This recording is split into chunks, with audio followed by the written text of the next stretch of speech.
Everyone, we're going to get started in a few minutes just to let everybody join the live stream. Welcome in.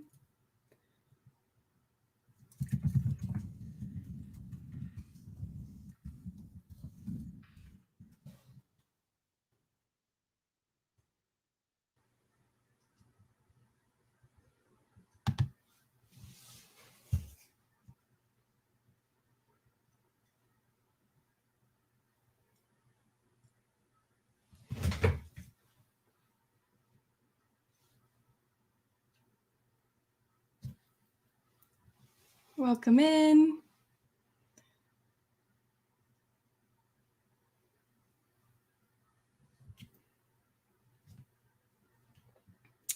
Feel free to get comfortable, get situated. We're just going to give it a few minutes here.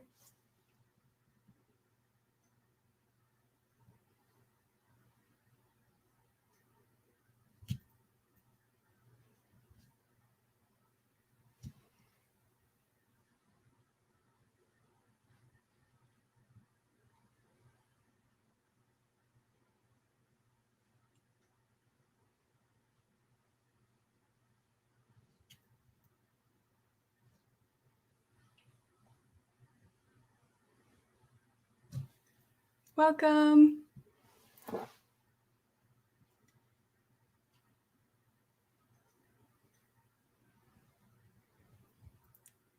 See a few more people coming in. Hello.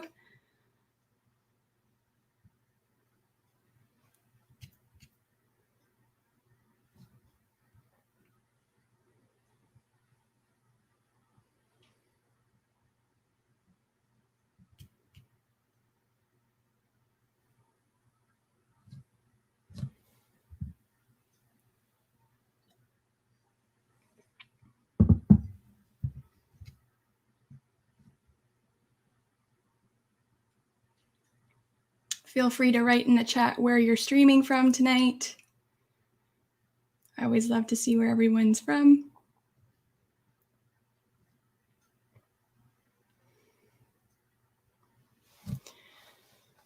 All right, I see a few more people have joined, so I'm just going to get started here. Hello, everyone, and welcome to our 4th Facebook Live event on the environmental impacts of ocean plastic, sponsored by the Ecodemy and Great Lakes Refill Company. This presentation is being recorded, so you're more than welcome to watch it another time if you weren't able to make it out tonight. So my name is Kaylee Kraft. I am a recent graduate from the University of Guelph, and here I completed a major in child development. I gained a strong passion for environmental sustainability here as well. It's a privilege to be able to present today on this topic and to take a closer look at the effects that ocean plastic has on marine environments and what initiatives are working to help protect and clean up our oceans. This stream is brought to you in part by Ecodemy. Ecodemy is the newest online environmental learning and education platform for your family. If you sign up today, you can learn more about zero waste living with Zero Waste 101, which is now for free, using the code GLRCFAN100. I'll be putting that in the chat at the end as well. Great Lakes Refill Company is a sponsor of this stream as well, and they're Sarnia's first zero waste grocery store and bulk refill bar. They're located at 454 Christina Street North in Sarnia, and their mission is to build a community around environmental stewardship by creating access to package-free groceries and sustainable lifestyle products. They operate on a bring-your-own container model, so you can fill up on all your household essentials to eliminate packaging and food waste. At the end of the presentation, stay tuned because I'm going to be providing a coupon code for you to use on your next order, as well as a link to enter into a giveaway. So you have a chance to win a $25 gift card to your local refill bar. Alrighty, so before we begin, I would just like to read Lambton County's newly adopted Acknowledgement of Ancestral Land Statement. We acknowledge that this land on which we are gathered today is part of the ancestral land of the Chippewa, Odawa, and Potawatomi peoples, referred to collectively as the Anishinaabeg. It is through the connection of the Anishinaabeg with the spirit of the land, water, and the air that we recognize their unique cultures, traditions, and values. Together as treaty people, we have a shared responsibility to act with respect for the environment that sustains all life, protecting the future for those generations to come. I've also provided an educational resource, nativeland.ca, and this allows you to look up your city or town to see which ancestral lands you currently reside on. They also have a lot of additional learning resources that I encourage you to look up as well. So now, without further ado, we can get into the presentation. So I'm just going to go over the agenda. First, we're going to talk a little bit about the importance of our oceans. We're going to go into putting ocean plastic into perspective, the environmental impacts that this has on marine environments, and how we can take action. So, the ocean ecosystems make up around 70% of the Earth's surface. And even though the ocean may feel like this mysterious entity to a lot of us, it's a vital ecosystem that supports the entire planet. So it's very essential that we look after it. Oceans provide the air we breathe. We may think that trees do this, but the ocean actually produces over half of the world's oxygen. And this is through oceanic plankton, drifting plants, algae, bacteria. And this absorbs 30%. The ocean absorbs 30% of carbon dioxide that's produced by humans. So this helps to buffer the impacts of global warming. Additionally, oceans can regulate our climate. They transport heat from the equator to the poles, regulating weather patterns and the climate, such as extreme weather events. So our oceans reflect change in temperatures, which can cause hurricanes, monsoons, and cyclones. Additionally, the oceans are a huge part of our livelihood, food, and a contributor to the world economy. Marine biodiversity is the main source of protein for more than 1 billion people around the world. Additionally, 3 billion people depend on marine and coastal biodiversity for their livelihoods. And globally, I found out that the market value of marine and coastal resources and industries is estimated at $3 trillion per year. So I want to do a little activity before we really dive into everything. I want you to close your eyes and imagine that you're snorkeling, or maybe you're scuba diving underwater in the ocean. Maybe this is a memory for you. Maybe you've already done this and you're, thinking about this experience, or maybe this is something that you dream of doing. I want you to close your eyes and think about what this might look like. What marine life do you see around you? How do you think you're feeling in that moment? Now I want you to take a look at this photo. This is a photo of Turkish world record holder and free diver Sahika Erkümen. She's diving amid plastic waste to observe the pollution that's going on in Istanbul, Turkey, and raise more awareness about sea pollution during this COVID-19 pandemic. Now I want you to just write in the chat and think about one word that comes to mind when you see this photo. For me, I felt kind of disgusted with this, angry. I want to know how this kind of makes you feel after visualizing such a beautiful experience and seeing some of the reality of what some oceans look like.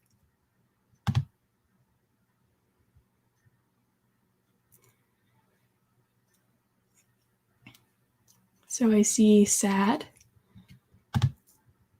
ashamed, sickening, maybe frustrated, maybe hopeless. Now, I want you to take that feeling and think about it and turn that feeling of frustration or sadness, shame, and turn it into motivation for change. That's what we're going to be looking into today, is how we can make a difference and what people around the world are doing with that motivation for change.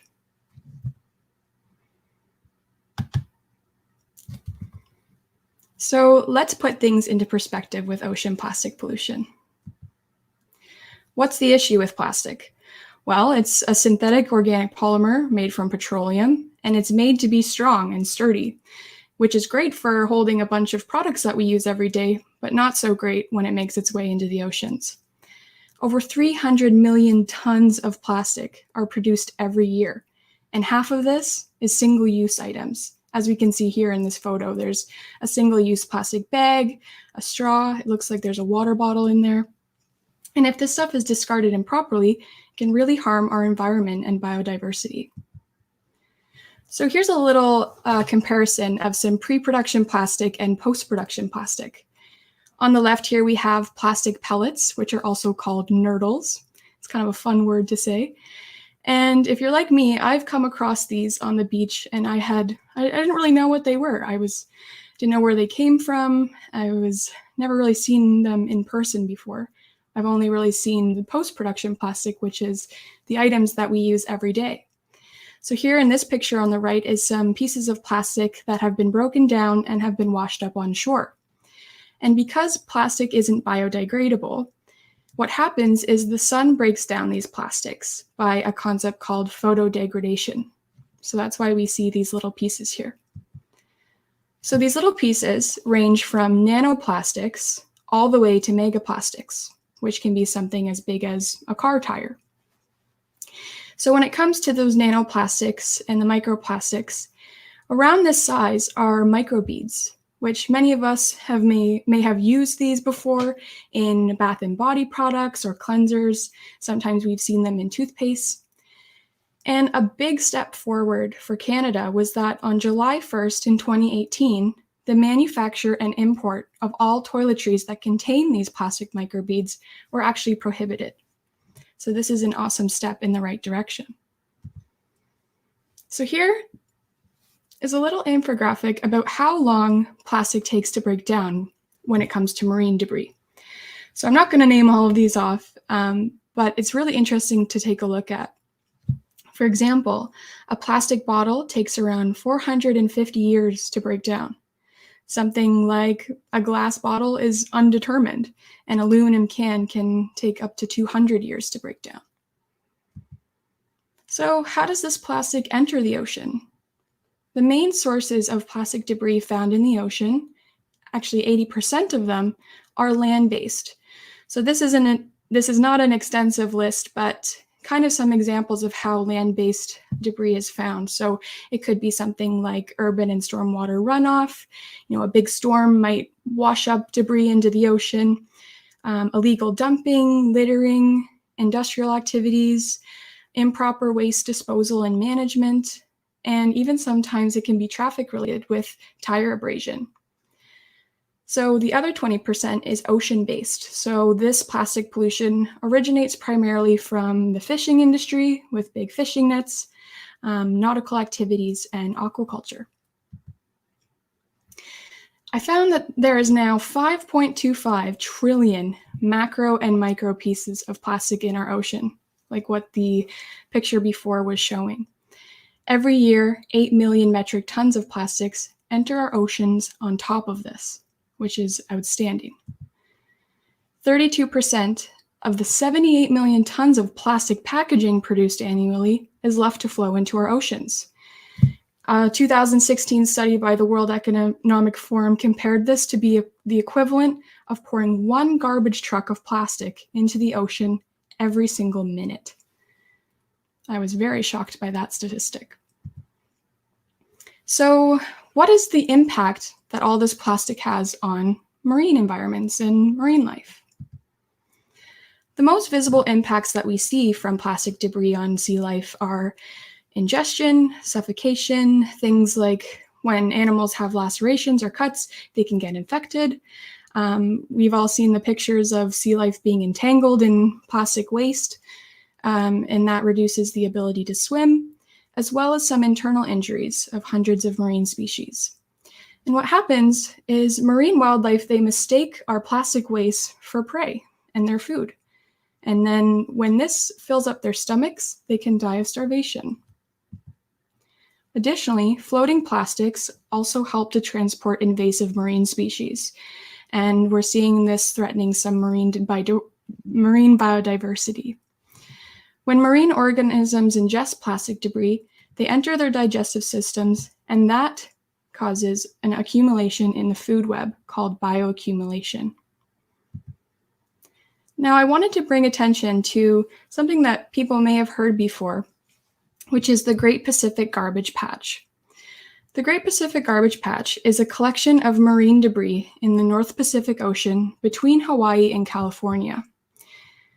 People claim that this spans 1.6 million square kilometers, which is bigger than Texas. And there's about 1.8 trillion pieces of plastic here, which can, to put in perspective, is about the total mass of 500 jumbo jets.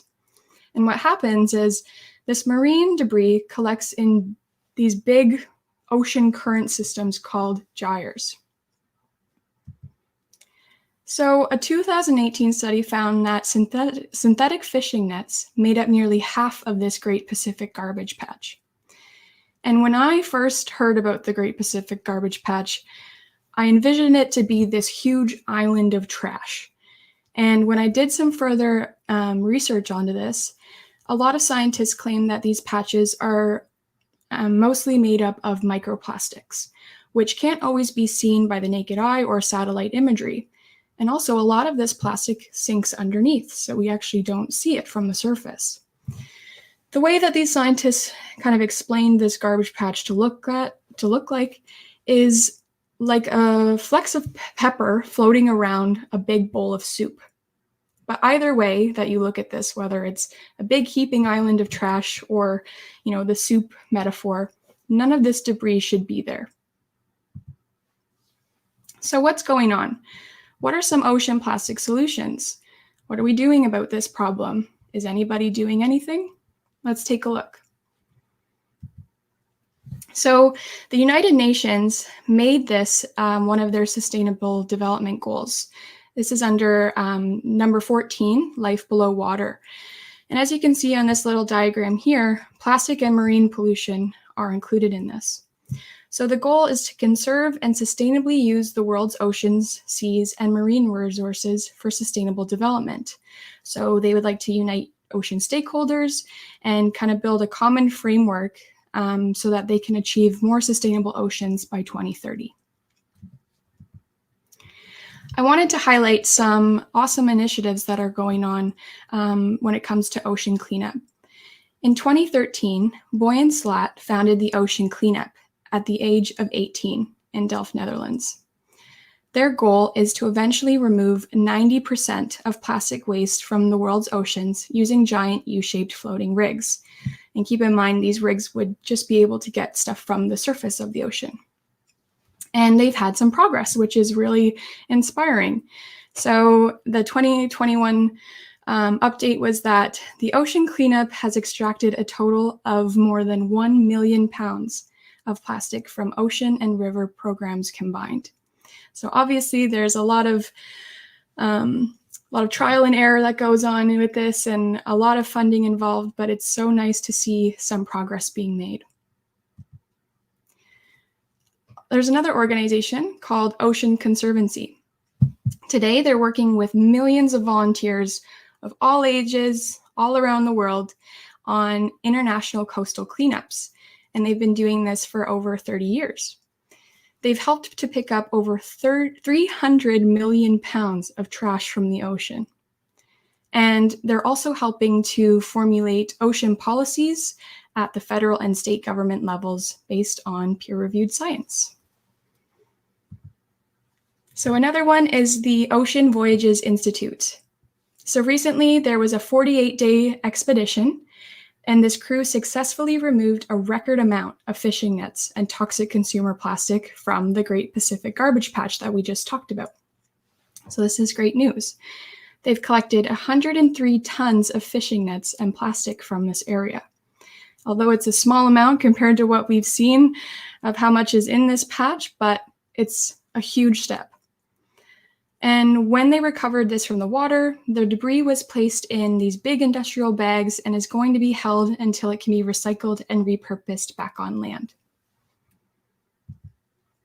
Another one is Healthy Seas. So they were founded in 2013 as well, and they work with volunteer divers. So they work together and they get people from the fishing sector and different stakeholders to help with marine litter prevention and cleanup. And what they do is they regenerate the nylon from fishing nets into high quality yarn, which is turned into brand new, high quality, sustainable textiles. So we're seeing this happen a lot lately where ocean plastic can be used and recycled into new products. And there's actually a company here in Sarnia that I really love to support called Whistle and Seal. And what they do is they supply t-shirts that are made from partially from ocean plastic, which is super exciting to see this in the local area. Currently, Healthy Seas works with more than 200 voluntary divers, and they've collected 585 tons of ocean fishing nets, which is another awesome, awesome thing. So now I want to ask everybody here if they have any ideas on how we as individuals can help the plastic pollution problem in our oceans. And you may think, oh, well, I'm not out on the boat personally collecting this trash, but there are so many ways that we can also help out in our own lives. So if anyone has any ideas, I'd love to hear them in the chat.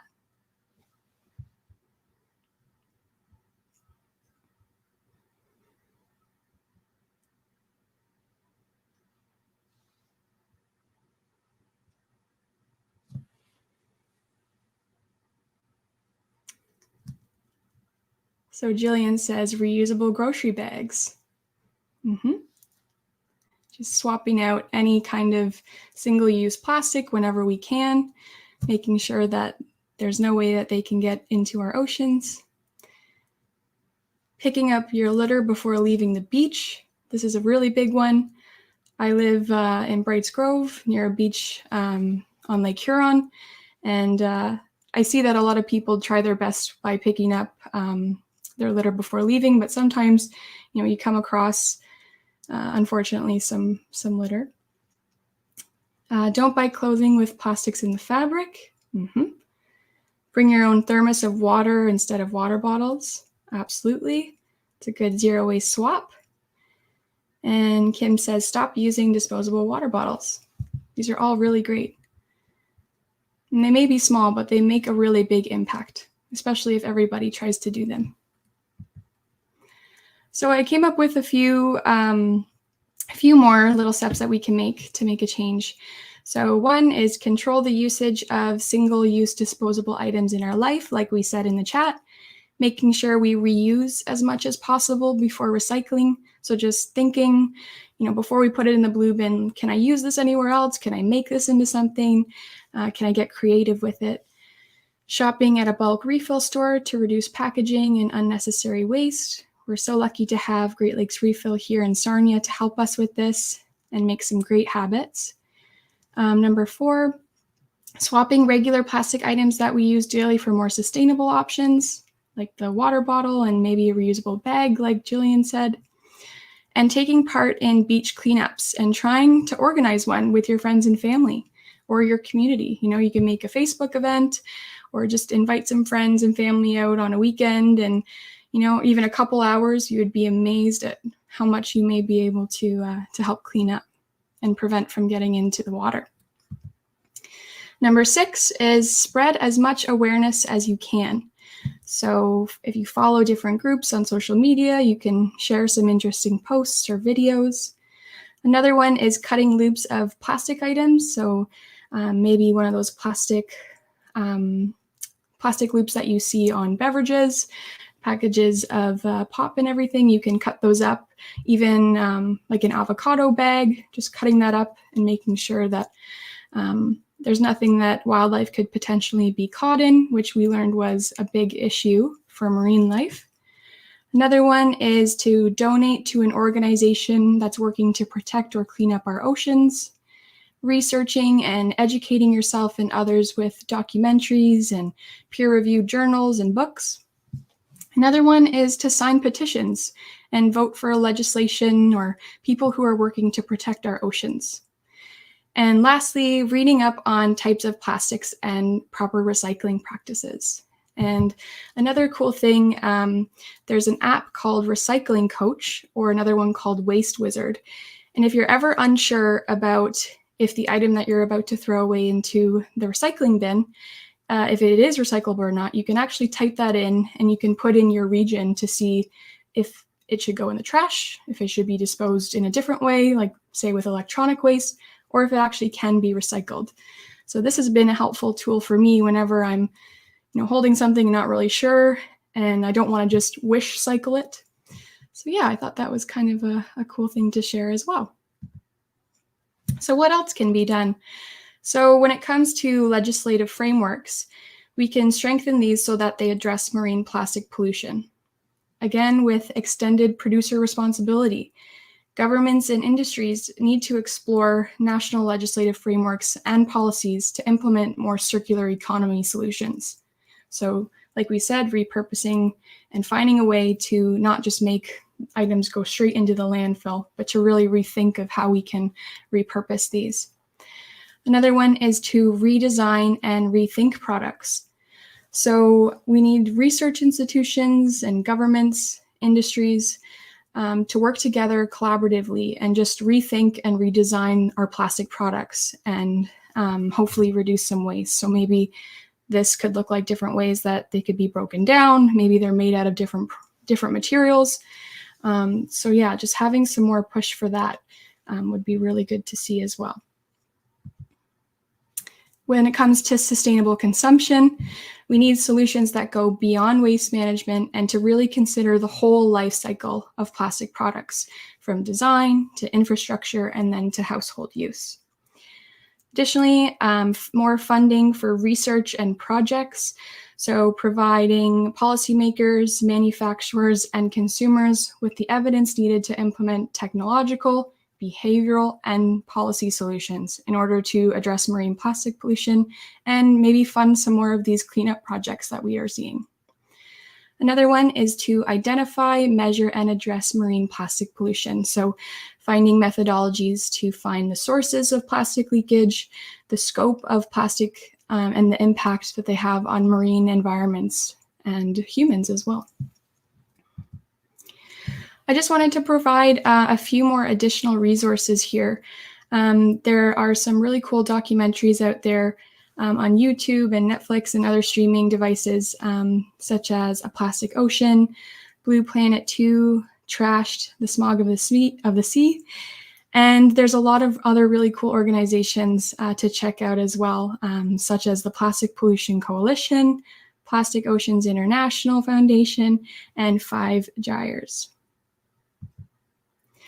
So thank you for your time. And if anyone has any main takeaways from today, I would love to hear them.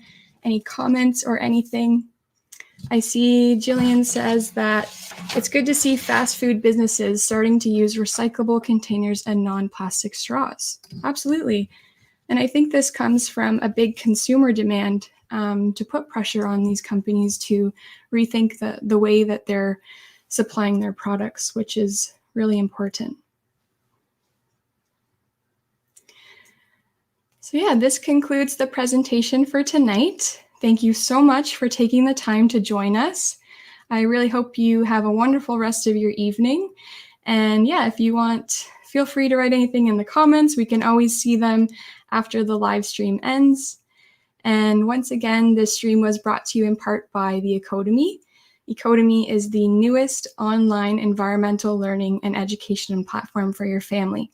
So sign up today to learn more about zero waste living with Zero Waste 101, the course, which is now for free using the code GLRCFAN100. And I just want to say too that we have an exciting giveaway.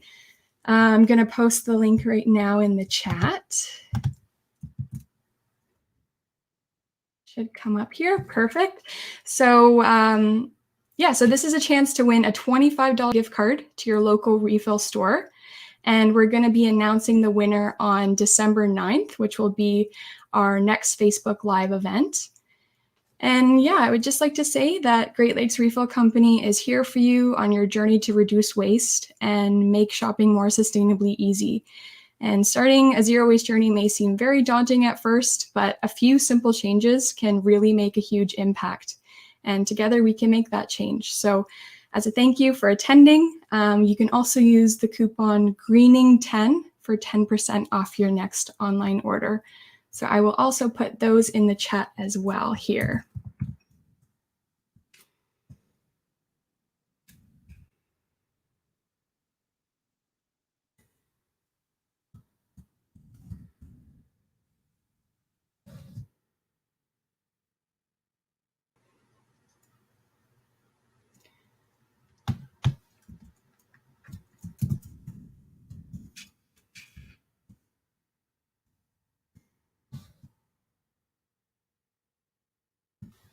I'm just looking back on some comments here. Someone says, I'm very shocked as to the actual content of the Pacific Garbage Patch. Me too. I was really surprised. Like, I had this idea in my head that was different than what some scientists say that it was. Either way, it's really terrible.